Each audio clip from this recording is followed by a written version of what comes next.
Hey, welcome back. It's Monday. I know you guys are all just sitting around. You were waiting for 2 o'clock. You were looking very anxiously for 2 p.m. with the trigger, waiting to have something fun happen. And here we are again. We are getting closer and closer to the Stand Out Summit. And today, our guest is Bonnie Chomica. She is a content expert. She loves to help people elevate their content, make more content, and make profit out of their content. How does that sound for a Monday conversation? Let's welcome in Bonnie Chomica, and way on the other side of Canada from Washington, D.C. Bonnie, welcome to the show today. Hey, thanks, Rich. It's super to be here. So, content. There are many people that say content is king. Is it king, queen, or is it cash registers ringing? Which one is it? All of those, certainly content is king. I've heard someone say that engagement is queen. It's no use just putting information out there. You're trying to attract people and engage them to interact with you. So, you help people create that content that gets more eyeballs. They do want to engage, they do want to respond. Now, we're not going to give away all your talk because you'll be sharing on the Standout Summit, of course, but what are some tidbits you can give us today to help us maybe start the new week off and say, I'm going to try something different to get more likes, follows, feedback, whatever? Yeah, great. Happy to do that. Uh, Lots of people don't like writing or they don't think of I don't. themselves as a writer. Yeah. But as a business owner, you now wear the hat of your marketing as a marketing writer. I mean, even if you're starting out, you have a website, you need to create the content for that website, or you've got a brochure, or you need to email clients, or maybe even text them. Your social media posts, it's all writing. So that's positioning you as a professional and someone who knows what they're talking about. And it has to be clear. That's the whole main thing, clear and easy to consume. So, People are busy. clear, short, concise, or long paragraphs with like punch out words, things like that. Which is better these days? It depends on the platform that you're putting it on. I mean, you could write a blog post that's 1,000 words, and that's typically good for SEO. But everything you write is not all about search engine optimization. It's about putting quality content out there and being genuine and authentic. So you could write a 200-word blog post if it's got an important or fun message that someone's going to, hey, I can read that in 2 minutes. It's okay to do that too, but it's got to be simple. People are busy and they're lazy. They're scanners. I mean, think of people scrolling on their phone or skimming a web page. They're looking Mhm. for things that are going to pop out to them. So you can do that. There's integrate that kind of thing in your writing. Things that are going to pop out. Maybe it's a phrase or a specific word, but the rest of it also has to be simple. If you make it complicated and full of jargon, then people are going to stumble and they're going to not really comprehend what it is that you're trying to say. Bonnie Chomica is with us here today on 2 p.m. with Trigger. By the way, if you have a question, drop it in the chat. We would love to hear from you or let us know where you're at. I'm in DC. She's on the way far side of Canada, and we're having a great time. What about AI? Bonnie, there's all this buzz about AI. I cannot tell you how many conversations over the weekend about AI. Trigger, you need to get on AI. Is AI playing into this content creation now or not really yet? Absolutely, and it's coming way faster than even I anticipated. I haven't played with it a lot. Um, because I know how to write. Because I'm coming from a place of writing, but so a lot of people look to AI as a tool, and it can be an excellent tool. But I think what you need to be cognizant of there is that it has to be your language. It's still you still need to edit it so that it sounds conversational and it sounds like you and it's consistent with your brand, what you're typically delivering or or who you're positioning yourself as. What kind of expert are you showcasing yourself? So AI is definitely out there. It's a useful tool. Like I said, I've just played with it. I have clients who play with it, but I haven't embraced it yet. Because I think it may be a real game changer because people struggle with what to say. And like I say, lots of people don't like writing. So that's a tool that can certainly help with that. So I come out of the school of not being a writer, as a broadcaster, as a visual and auditory communicator, but I know I have to write. So are we experts that are writers, or are we experts that are communicators? I would say communicators. Certainly, the moniker writer does not feel comfortable for a lot of people, just as the word expert doesn't is not comfortable for a lot of people to show up as the expert or call themselves as the expert.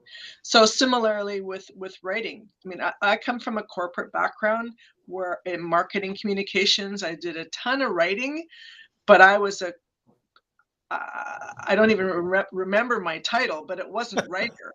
And the graphic designer on staff, we'd go out somewhere and she would introduce me as a writer. I'm like, I'm not a writer, but but that's what I was. So it's how you wear the badge, I guess. So, and the key part of all this now is you are the content expert. You are the expert in your field, the go-to expert, and that's really when you how you want to leverage all your content, right? You don't want to just splatter it. You want to have a laser focused expert opinion thought to add into it, right? There has to be a goal and intention with every piece of content that you put out there, whether that's your website and your brand personality that goes with that, or are you trying to educate people with content, which is a highly recommended thing to do. So it just so many people just randomly post things on social media or throw out their email, but you've got to put some intention and goals behind that. It's a business practice that you're implementing, right? So let's talk about the business practice. You intentionally help people learn how to make money off of their social posts, their content. Let's turn the corner there because people struggle with I'm going to post, I'm going to sell, sell, sell, push, push, push. I'm betting that's not what you do. No, you win. I teach people how to um, position themselves so they can lead people to a sales conversation. So the idea, as a content marketing coach, I coach people on how to be consistently producing content because otherwise they're invisible. And so if people don't see you, people hesitate to do social or email or whatever it is, video, but you have to be visible in this busy online world. And so I coach them on how to do that, like from a planning and process and goals and intentions and how to do that, but also from a topic perspective. Number one question I get is, I don't know what to write about, or who's going to listen to me, right? So we work around those things and we find topics, and as my clients create that content, then I give them feedback. I give them coaching on their writing style or how to make it more effective or engaging. So it's kind of a whole package, but mostly it's about how to be consistent and attract people into another conversation. So more and more people are talking about the ongoing conversation from chain. It's like a chain. You just keep building the relationship through that. What sort of tricks can you give us a little bit today to help us get that chain going better? It's often about leading people. Number one, it's about building trust and getting to know somebody. That if someone's just met you online, they have no idea who you are, but maybe they found your website or they downloaded your freebie and they don't know who you are. What you're providing needs to be of value to them, and then you can in a freebie download situation, you would be nurturing them with emails. You're not going to start selling to them right away. That's like asking someone to marry them on the first date. You want to nurture and let people get to know you and trust you and understand your expertise and authority.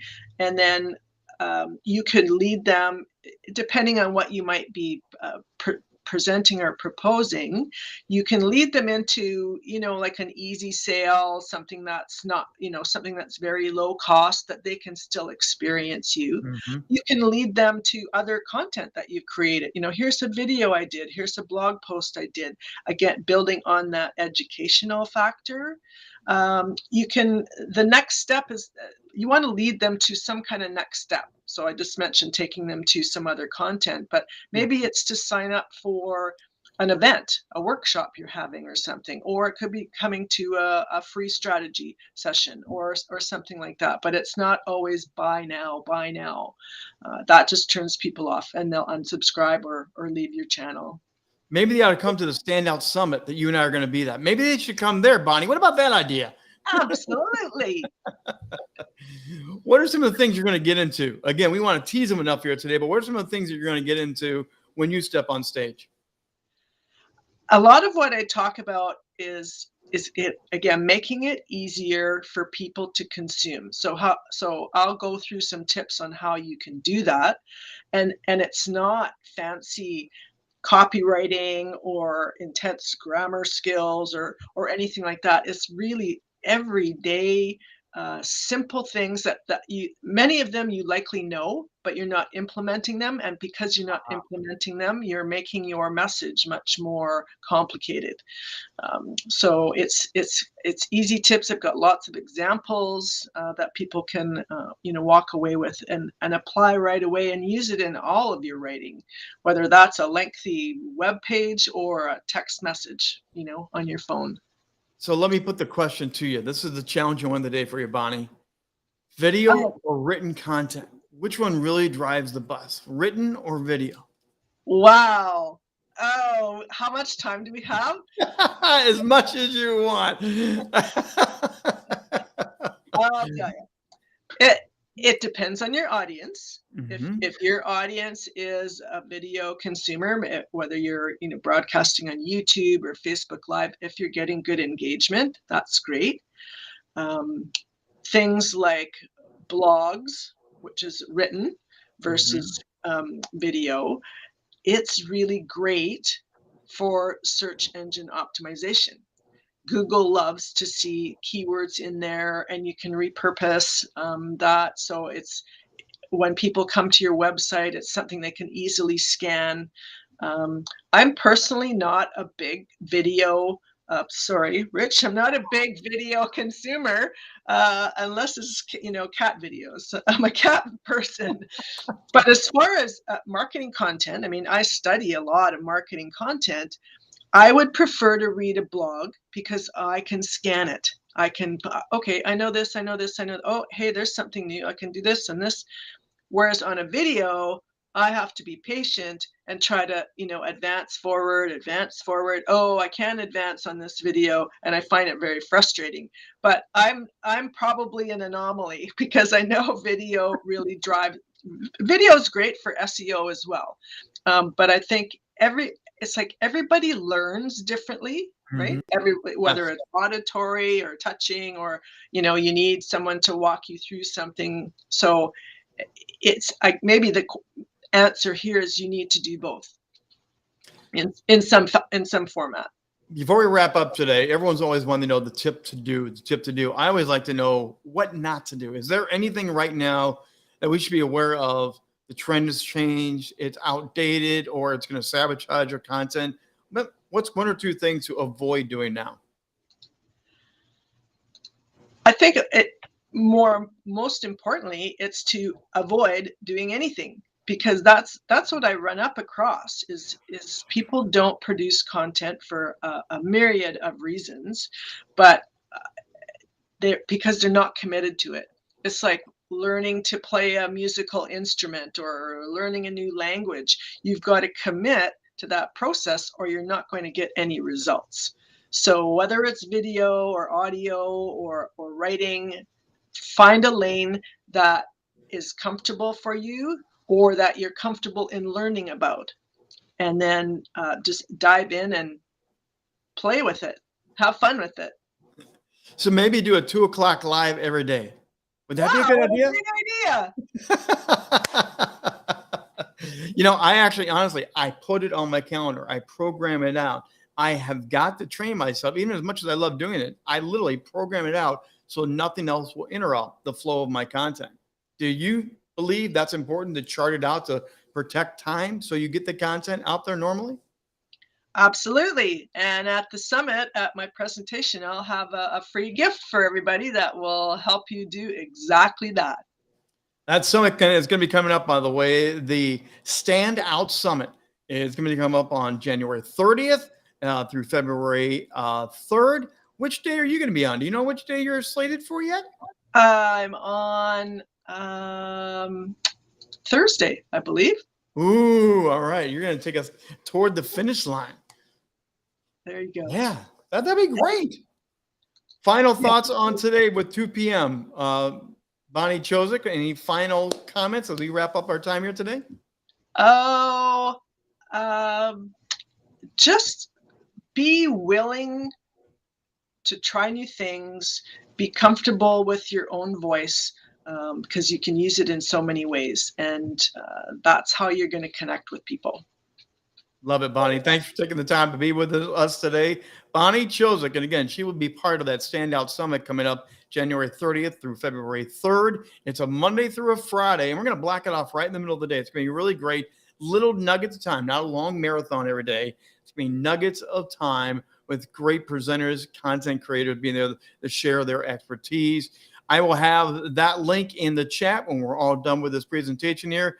By the way, if you want to learn more about how to rock the stage and what we do with the Rock the Stage media, it's better help you shine on camera and stage so you can amplify yourself as that go-to expert. Exactly what we're going to do during the Standout Summit. Contact me, Rich at richbontrager.net. Again, that's Rich at richbontrager.net, or simply go to rockthestagemedia.com. Shannon Peel and I will be hanging out all week long for the Standout Summit, co-hosting that together. We look forward to seeing you there. Again, thank you, Bonnie, for being with us today, and we'll be back tomorrow, 2 p.m. live, again, featuring another superstar from the Standout Summit.